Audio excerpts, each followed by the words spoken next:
Chapter 3. More about alcoholism. Most of us have been unwilling to admit that we were real alcoholics. No person likes to think he is bodily and mentally different from his fellows. Therefore, it is not surprising that our drinking careers have been characterized by countless vain attempts to prove we could drink like other people. The idea that somehow, someday, he will control and enjoy his drinking is the great obsession of every abnormal drinker. The persistence of this illusion is astonishing. Many pursue it to the gates of insanity or death. We learned that we had to fully concede to our innermost selves that we were alcoholics. This is the first step in recovery. The delusion that we are like other people, or presently may be, has to be smashed. We alcoholics are men and women who have lost the ability to control our drinking.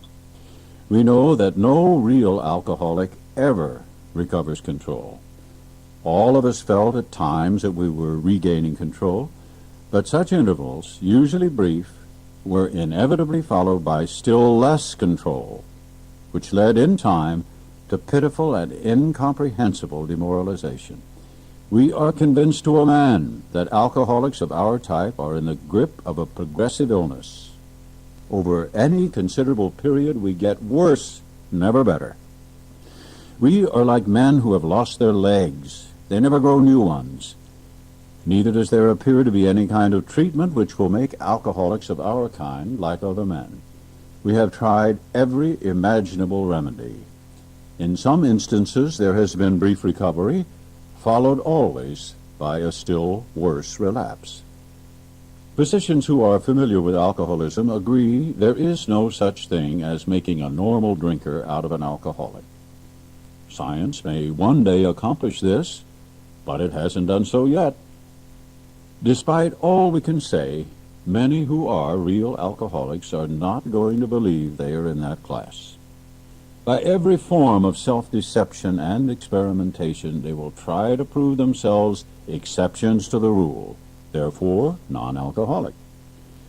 If anyone who is showing inability to control his drinking can do the right-about face and drink like a gentleman, our hats are off to him. Heaven knows we've tried hard enough and long enough to drink like other people. Here are some of the methods we have tried. Drinking beer only, limiting the number of drinks, never drinking alone, never drinking in the morning, drinking only at home, never having it in the house, never drinking during business hours, drinking only at parties, switching from scotch to brandy, drinking only natural wines, agreeing to resign if ever drunk on the job, taking a trip, not taking a trip, swearing off forever, with and without a solemn oath, taking more physical exercise, reading inspirational books, going to health farms and sanitariums, accepting voluntary commitment to asylums. We could increase the list ad infinitum. We do not like to pronounce any individual as alcoholic, but you can quickly diagnose yourself. Step over to the nearest barroom and try some controlled drinking. Try to drink and stop abruptly. Try it more than once. It will not take long for you to decide if you are honest with yourself about it. It may be worth a bad case of jitters if you get a full knowledge of your condition. Though there is no way of proving it, we believe that early in our drinking careers, most of us could have stopped drinking. But the difficulty is that few alcoholics have enough desire to stop while there is yet time. We have heard of a few instances where people who showed definite signs of alcoholism were able to stop for a long period because of an overpowering desire to do so. Here is one. A man of 30 was doing a great deal of spree drinking. He was very nervous in the morning after these bouts and quieted himself with more liquor. He was ambitious to succeed in business, but saw that he would get nowhere if he drank at all. Once he started, he had no control whatever. He made up his mind that until he had been successful in business and had retired, he would not touch another drop. An exceptional man, he remained bone dry for 25 years, and retired at the age of 55 after a successful and happy business career. Then he fell victim to a belief which practically every alcoholic has, that his long period of sobriety and self-discipline had qualified him to drink as other men. Out came his carpet slippers and a bottle. In 2 months he was in a hospital, puzzled and humiliated. He tried to regulate his drinking for a while, making several trips to the hospital meantime. Then, gathering all his forces, he attempted to stop altogether and found he could not. Every means of solving his problem which money could buy was at his disposal. Every attempt failed. Though a robust man at retirement, he went to pieces quickly and was dead within 4 years. This case contains a powerful lesson. Most of us have believed that if we remain sober for a long stretch, we could thereafter drink normally. But here is a man who at 55 years found he was just where he had left off at 30. We have seen the truth demonstrated again and again. Once an alcoholic, always an alcoholic. Commencing to drink after a period of sobriety, we are in a short time as bad as ever. If we are planning to stop drinking, there must be no reservation of any kind, nor any lurking notion that someday we will be immune to alcohol. Young people may be encouraged by this man's experience to think that they can stop, as he did, on their own willpower. We doubt if many of them can do it, because none will really want to stop, and hardly one of them, because of the peculiar mental twist already acquired, will find he can win out. Several of our crowd, men of 30 or less, have been drinking only a few years, but they found themselves as helpless as those who have been drinking 20 years. To be gravely affected, one does not necessarily have to drink a long time, nor take the quantities some of us have. This is particularly true of women. Potential female alcoholics often turn into the real thing and are gone beyond recall in a few years. Certain drinkers who would be greatly insulted if called alcoholics are astonished at their inability to stop. We who are familiar with the symptoms see large numbers of potential alcoholics among young people everywhere, but try and get them to see it. A footnote here makes this clarification. True, when this book was first published, but a 1977 membership survey in the U.S. and Canada showed 11% of AAs were 30 and under. As we look back, we feel we had gone on drinking many years beyond the point where we could quit on our willpower. If anyone questions whether he has entered this dangerous area, let him try leaving liquor alone for 1 year. If he's a real alcoholic and very far advanced, there is scant chance of success. In the early days of our drinking, we occasionally remained sober for a year or more, becoming serious drinkers again later. Though you may be able to stop for a considerable period, you may yet be a potential alcoholic. We think few to whom this book will appeal can stay dry anything like a year. Some will be drunk the day after making their resolutions. Most of them within a few weeks. For those who are unable to drink moderately, the question is how to stop altogether. We are assuming, of course, that the reader desires to stop. Whether such a person can quit upon a non-spiritual basis depends upon the extent to which he has already lost the power to choose whether he will drink or not. Many of us felt that we had plenty of character. There was a tremendous urge to cease forever, yet we found it impossible.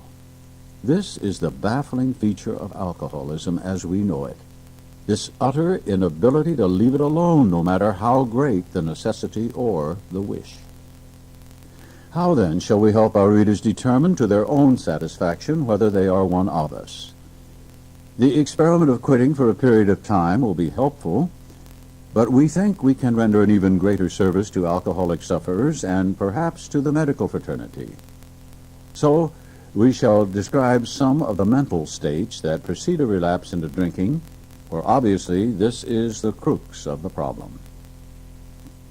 What sort of thinking dominates an alcoholic who repeats time after time the desperate experiment of the first drink? Friends who have reasoned with him after a spree which has brought him to the point of divorce or bankruptcy are mystified when he walks directly into a saloon. Why does he? Of what is he thinking? Our first example is a friend we shall call Jim. This man has a charming wife and family. He inherited a lucrative automobile agency. He had a commendable World War record. He's a good salesman. Everybody likes him. He's an intelligent man, normal so far as we can see, except for a nervous disposition. He did no drinking until he was 35. In a few years, he became so violent when intoxicated that he had to be committed. On leaving the asylum, he came into contact with us. We told him what we knew of alcoholism and the answer we had found. He made a beginning. His family was reassembled, and he began to work as a salesman for the business he had lost through drinking. All went well for a time, but he failed to enlarge his spiritual life. To his consternation, he found himself drunk half a dozen times in rapid succession. On each of these occasions, we worked with him, reviewing carefully what had happened. He agreed he was a real alcoholic and in a serious condition. He knew he faced another trip to the asylum if he kept on. Moreover, he would lose his family for whom he had a deep affection. Yet he got drunk again. We asked him to tell us exactly how it happened. This is his story. I came to work on Tuesday morning. I remember I felt irritated that I had to be a salesman for a concern I once owned. I had a few words with the boss, but nothing serious. Then I decided to drive into the country, see one of my prospects for a car. On the way, I felt hungry. So I stopped at a roadside place where they have a bar. I had no intention of drinking. I just thought I'd get a sandwich. I also had the notion that I might find a customer for a car at this place, which was familiar, for I had been going to it for years. I had eaten there many times during the months I was sober. I sat down at a table and ordered a sandwich and a glass of milk. Still no thought of drinking. I ordered another sandwich and decided to have another glass of milk. Suddenly, the thought crossed my mind that if I were to put an ounce of whiskey in my milk, it couldn't hurt me on a full stomach. I ordered a whiskey and poured it into the milk. I vaguely sensed I was not being any too smart, but felt reassured as I was taking the whiskey on a full stomach. The experiment went so well that I ordered another whiskey and poured it into more milk. That didn't seem to bother me, so I tried another. Thus started one more journey to the asylum for Jim. Here was the threat of commitment, the loss of family and position, to say nothing of that intense mental and physical suffering which drinking always caused him. He had much knowledge about himself as an alcoholic, yet all reasons for not drinking were easily pushed aside in favor of the foolish idea that he could take whiskey if only he mixed it with milk. Whatever the precise definition of the word may be, we call this plain insanity. How can such a lack of proportion of the ability to think straight be called anything else? You may think this an extreme case. To us, it is not far-fetched, for this kind of thinking has been characteristic of every single one of us. We have sometimes reflected more than Jim did upon the consequences, but there was always the curious mental phenomenon that, parallel with our sound reasoning, there inevitably ran some insanely trivial excuse for taking the first drink. Our sound reasoning failed to hold us in check. The insane idea won out. Next day we would ask ourselves in all earnestness and sincerity how it could have happened. In some circumstances we have gone out deliberately to get drunk, feeling ourselves justified by nervousness, anger, worry, depression, jealousy, or the like. But even in this type of beginning, we were obliged to admit that our justification for a spree was insanely insufficient in the light of what always happened. We now see that when we begin to drink deliberately instead of casually, there was little serious or effective thought during the period of premeditation of what the terrific consequences might be.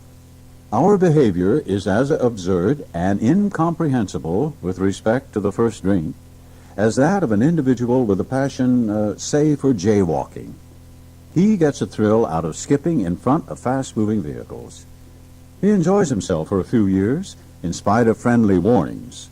Up to this point, you would label him as a foolish chap having queer ideas of fun. Luck then deserts him, and he is slightly injured several times in succession. You would expect him, if he were normal, to cut it out. Presently, he's hit again, and this time has a fractured skull. Within a week after leaving the hospital, a fast-moving trolley car breaks his arm. He tells you he has decided to stop jaywalking for good, but in a few weeks he breaks both legs. On through the years, this conduct continues, accompanied by his continual promises to be careful or to keep off the streets altogether. Finally, he can no longer work, his wife gets a divorce, and he is held up to ridicule. He tries every known means to get the jaywalking idea out of his head. He shuts himself up in an asylum, hoping to mend his ways. But the day he comes out, he races in front of a fire engine, which breaks his back. Such a man would be crazy, wouldn't he? You may think our illustration is too ridiculous, but is it? We who have been through the ringer have to admit, if we substituted alcoholism for jaywalking, the illustration would fit us exactly. However intelligent we may have been in other respects, where alcohol has been involved, we have been strangely insane. It's strong language, but isn't it true? Some of you are thinking, yes, what you tell us is true, but it doesn't fully apply.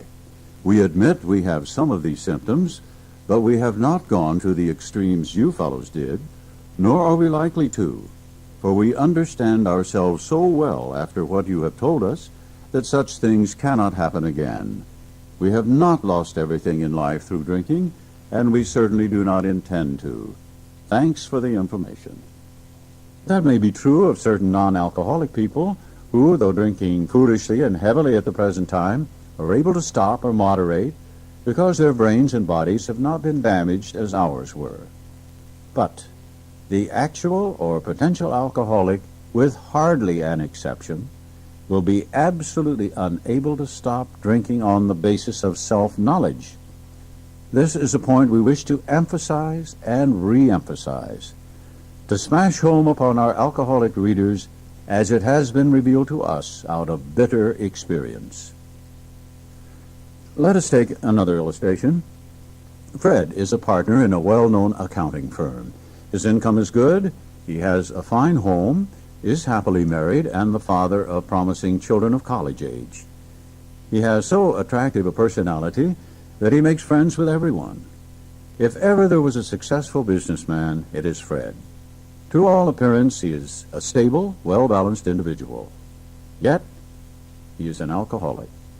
We first saw Fred about a year ago in a hospital, where he had gone to recover from a bad case of jitters. It was his first experience of this kind, and he was much ashamed of it. Far from admitting he was an alcoholic, he told himself he came to the hospital to rest his nerves. The doctor intimated strongly that he might be worse than he realized. For a few days, he was depressed about his condition.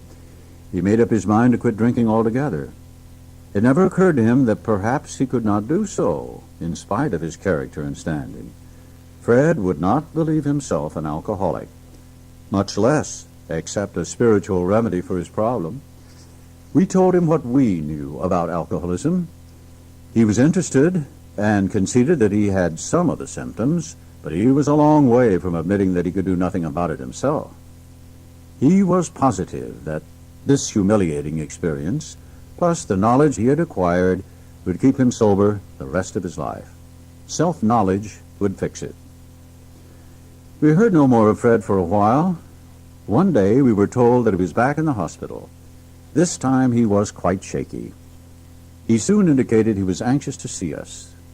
The story he told is most instructive, for here was a chap absolutely convinced he had to stop drinking, who had no excuse for drinking, who exhibited splendid judgment and determination in all his other concerns, yet was flat on his back nevertheless.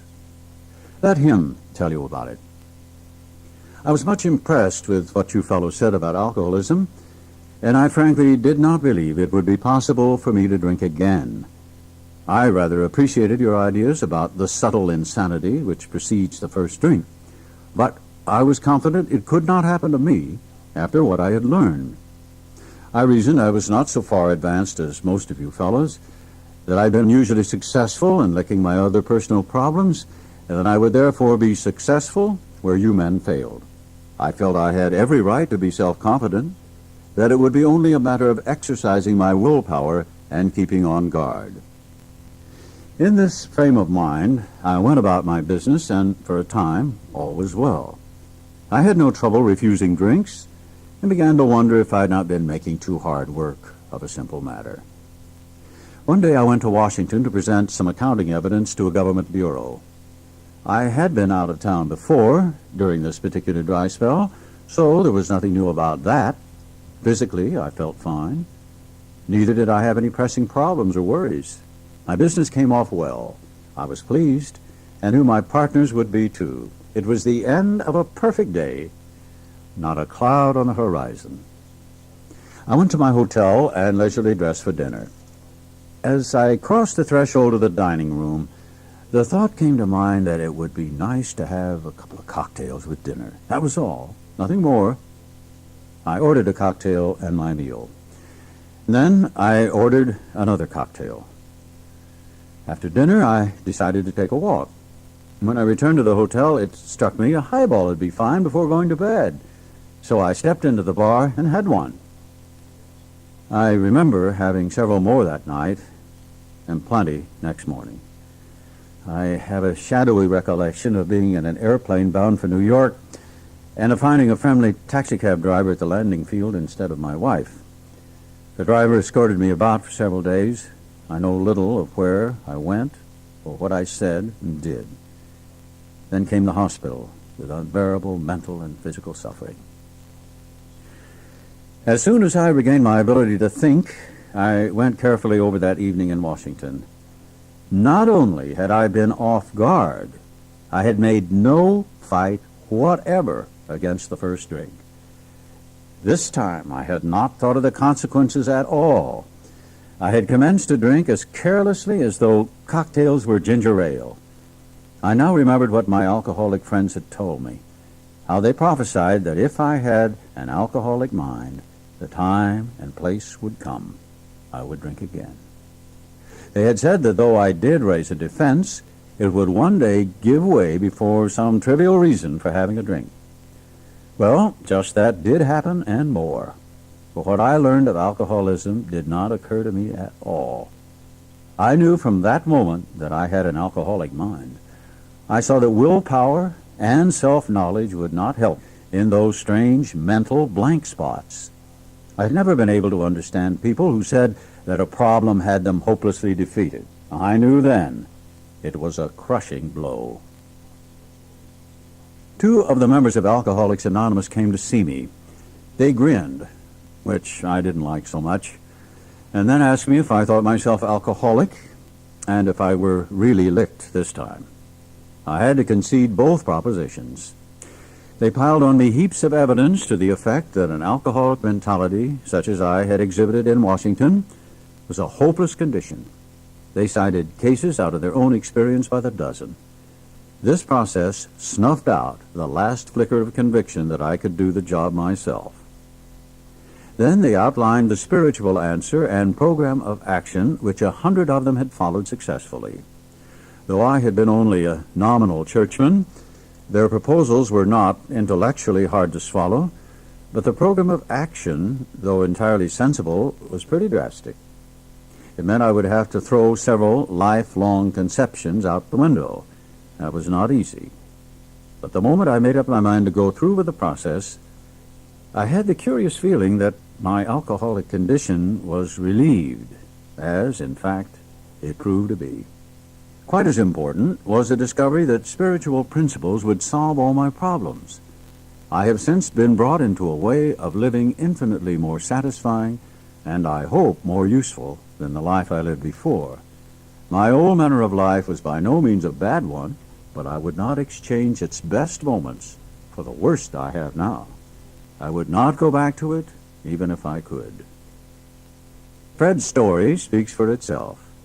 We hope it strikes home to thousands like him. He had felt only the first nip of the ringer. Most alcoholics have to be pretty badly mangled before they really commence to solve their problems. Many doctors and psychiatrists agree with our conclusions. One of these men, staff member of a world-renowned hospital, recently made this statement to some of us. What you say about the general hopelessness of the average alcoholic's plight is, in my opinion, correct. As to two of you men, whose stories I have heard, there is no doubt in my mind that you were 100% hopeless, apart from divine help. Had you offered yourselves as patients at this hospital, I would not have taken you if I had been able to avoid it. People like you are too heartbreaking.